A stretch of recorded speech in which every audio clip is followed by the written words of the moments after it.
everyone, my name is Kimi from Haftonar Institute. Today I'm going to show you how to buy one of these bus cards in Turkey, Antalya. Come with me.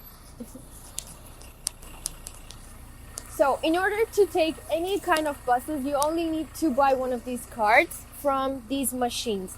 So you have two options.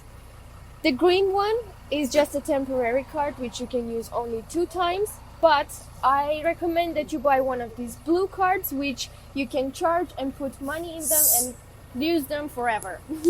So you're gonna have to choose this one.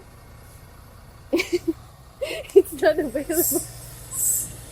Okay, anyway, the system is the same for every machine. I'm gonna find another one and show you there maybe.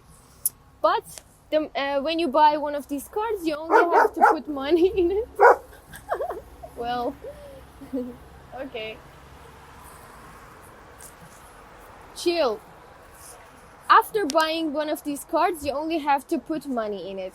Remember, the money, the box will not give you back your money, so only put inside how much you want to charge the card.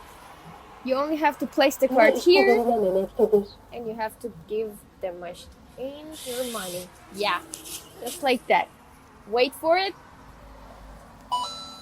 Ta-da!